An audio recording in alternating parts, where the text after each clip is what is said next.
Assalamualaikum warahmatullahi wabarakatuh. Bagaimana kabar Anda semua di sana? Semoga senantiasa dalam lindungan dan rahmatnya Allah Subhanahu wa taala. Nah, sore kali ini kita akan berbicara ya tentang syarat diterimanya ibadah.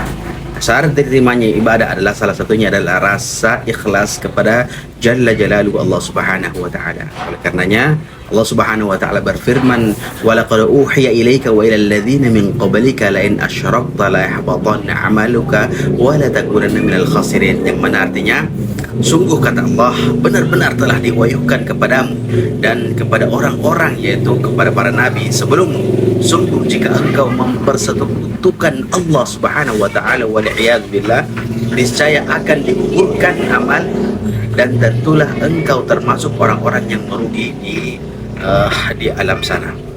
Oleh karenanya dengan ikhlas kita tidak akan pernah tersesat.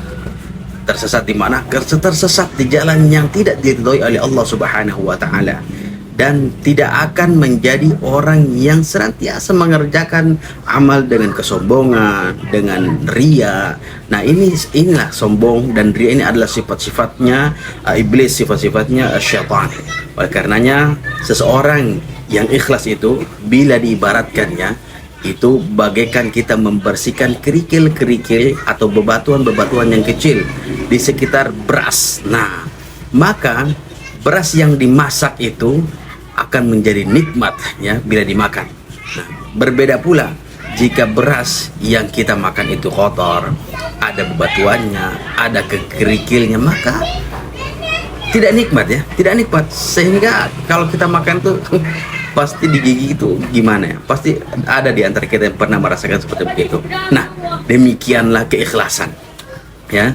Orang yang senantiasa melakukan setiap amalannya dengan keikhlasan, insya Allah ia beramal menjadi amalan yang nikmat tentunya, dan tidak membuat ia lelah ya.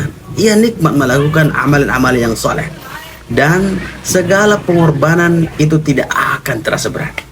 Sebaliknya, amalan-amalan yang dilakukan dengan ria, yang dilakukan dengan kesombongan, mengharapkan pujian dari orang-orang, nah ini amalan yang ia lakukan dengan tidak nikmat. Ia tidak menerima kenikmatan amal-amal tersebut. Tetapi banyak dari kita ya, na'udzubillah waliyadzubillah, kita ini beribadah tidak berlandaskan rasa ikhlas kepada Allah Subhanahu wa taala, melainkan dengan sikap yang ria atau sikap yang sombong supaya mendapatkan pujian dari orang lain, kah dari atasan, kah dari orang-orang yang sekitar kita lah. Hal inilah yang menyebabkan ibadah yang kita lakukan tidak diterima oleh Allah Subhanahu wa taala.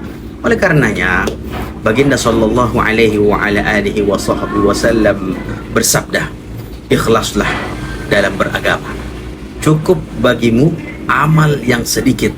Nah, di dalam hadis lain Rasulullah sallallahu alaihi wa ala alihi wasallam bersabda, sesungguhnya Allah tidak menerima amal kecuali dilakukan dengan rasa ikhlas dan mengharapkan ridhonya Allah Subhanahu wa taala. Nah, Al-Imam Asy-Syafi'i rahimahullahu taala radhiyallahu anhu pernah memberi nasihat kepada temannya ya. Dalam suatu riwayat disebutkan beliau menyampaikan nasihat kepada temannya. Isi nasihatnya, wahai Abu Musa, jika engkau berijtihad dengan benar-benar kesungguhan untuk membuat seluruh manusia ridha, membuat seluruh manusia suka kepadamu, maka itu tidak akan terjadi. Jika demikian, maka ikhlaskanlah amalmu dan niatmu karena Allah Subhanahu wa taala.